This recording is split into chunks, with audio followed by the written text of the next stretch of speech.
Magandang balita po ito. Committee on Appropriations approves teaching supplies allowance bill na nagkakahalaga ng 10,000 pesos.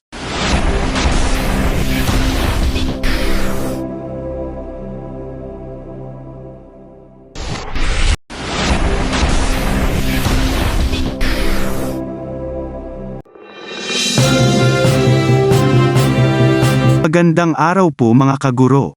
Magandang balita po ito. Committee on Appropriations approves teaching supplies allowance bill na nagkakahalaga ng 10,000 pesos.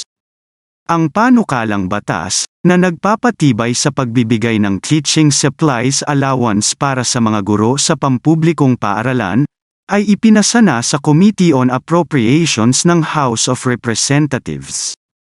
Ang panukalang batas na ito ay nagbibigay ng unti-unting pagtaas ng teaching allowance mula sa kasalukuyang 5,000 pesos hanggang 7,500 pesos bawat guro para sa school year 2023 to 2024 at 10,000 pesos bawat guro para sa school year 2024 to 2025 at pagkatapos nito.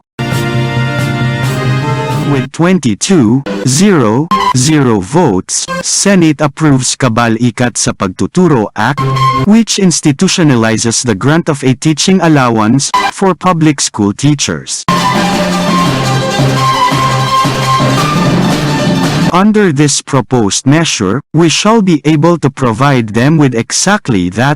We shall be giving 7,500 pesos per teacher for school year 2023 to 2024, and for school year 2024 to 2025, and thereafter, 10,000 pesos per teacher.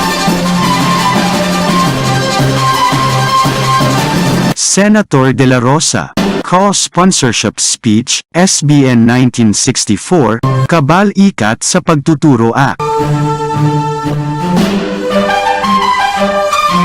Mr. President, I rise to co-sponsor Senate Bill 1964, which has, as its short title, Kabal-Ikat sa Pagtuturo Act.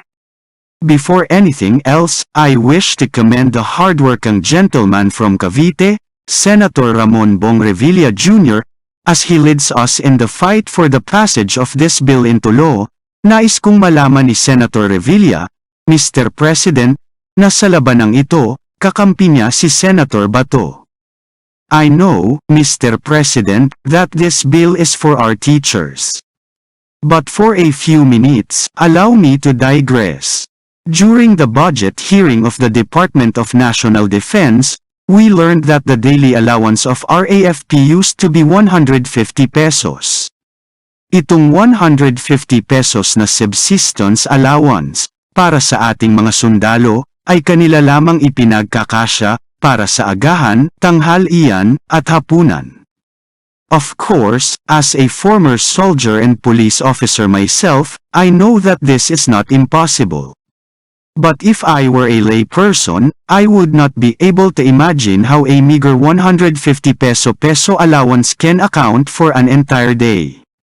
How such an amount can account for the survival of those responsible for securing the safety of our country in general, and our communities in particular. And yet, we have made it work, Mr. President.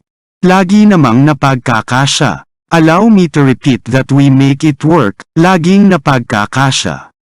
And this, Mr. President, is how I can transition to this bill, Kabal-Ikat sa Pagtuturo Act. Sa tingin ko, Mr. President, matagal nang tiniis ng ating mga guro ang pag-iisip na, kaya naman, napagkakasya naman. Wala na palang chalk dito sa classroom ko. Wala na palang pang-internet ang aking estudyante. At iba pang mga pangangailangan na sa tingin natin ay maliit na bagay. Ngunit para sa ating mga guro, mabigat na ang mga gastusin ito, kung huhugutin pa nila sa kanilang mga bulsa. At some point, Mr. President, the napagkakasya naman mentality prevents us from providing the best services, especially when the truth of the matter is, those responsible for educating our children and youth deserve nothing but the very best from us. Kailangan ng ating mga guro ng kabal-ikat sa kanilang pagtuturo. Under this proposed measure, we shall be able to provide them with exactly that. We shall be giving 7,500 pesos per teacher for school year 2023 to 2024 and for school year 2024 to 2025 and thereafter 10,000 pesos per teacher. Hindi na nating maaaring pilitin ang ating mga gurong pagkasyahin ang kung anuman ang meron sa kanila. Let us allow our teachers to do what they do best, which is to teach, to ignite the fire of knowledge in our children, and to keep it burning. As for us, members of this Senate, we shall offer what we can to do the rest. Author Joyce Meyer said, "Teachers can change lives with just the right mix of chalk and challenges.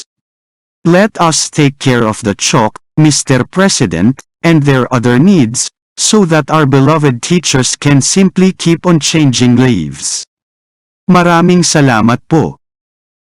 Kung meron man kayong mga komento tungkol sa mga isyong ito, maaari kayong magbigay ng mga reaksyon sa comment section na makikita sa ibaba ng bidyong ito. Maraming salamat, at kung ikaw ay interesado ng mga bidyong tulad nito, mangyaring suportahan ang channel na ito sa pamamagitan ng pagpindot ng like, pag-share ng mga video at kung bago ka pa lang sa channel na ito, please subscribe sa channel na ito at pindutin ang notification bell at piliin ang all upang maabisuhan ka para sa mga paparating pang mga videos.